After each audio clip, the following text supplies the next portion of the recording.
વરસાદ જોવા મળી રહ્યો છે। એની સિવાય પણ જોશો તો કોટડાના વિસ્તારોથી લઈને આબુ અંબાજી, પાલનપુર, પાટણ, મહેસાણા, મોઢેરાથી લઈને ઈડરના વિસ્તારોથી લઈને નીચે જોઈએ તો ડુંગરપુરના વિસ્તારોથી લઈને નીચે મોડાસા, બાયડ, અરવલ્લીના વિસ્તારોથી લઈને સાબરકાંઠા, બનાસકાંઠા, પાટણ, કલોલ આ બધા વિસ્તારોની અંદર રીતસરનું આભ ફાટતું તમને જોવા મળવાનું છે આગામી કલાકોની અંદર। ત્યાર પછી જોઈએ મધ્ય ગુજરાતની અંદર, તો મધ્ય ગુજરાતની અંદર મિત્રો જાહેરાત કરી દેવામાં આવી છે। સૌથી મોટી આગાહી મધ્ય ગુજરાતની અંદર તમને જોવા મળી શકે વરસાદ, અને જે મધ્ય ગુજરાતની અંદર છે તે મિત્રો 2 થી 3 ઇંચ સુધીના વરસાદોની પણ પૂરેપૂરી સંભાવના દેખાઈ રહી છે, જેની અંદર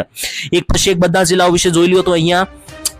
અમદાવાદથી શરૂ કરીએ તો અમદાવાદ, વિરમગામ, ગાંધીનગરથી લઈને નડિયાદ, આણંદના વિસ્તારો, ડાકોર, વડતાલથી લઈને બાયડના વિસ્તારો, નીચે આવી તો લુણાવાડા, બાલાસિનોર, ગોધરા, દાહોદ, મહીસાગર, પંચમહાલ, ખેડા સહિતના વિસ્તારોથી લઈને આ બાજુ જોઈ લો તો વડોદરાથી લઈને આ બાજુ છોટાઉદેપુર મધ્ય ગુજરાત ઉપર રીતસરનું આભ ફાટતું જોવા મળી શકે। અને આ જે વરસાદ છે મિત્રો તમને કોઈ સામાન્ય નહીં, 2 થી 2.5 ઇંચ સુધીના ભારે પવન અને તોફાન સાથેના વરસાદો જે છે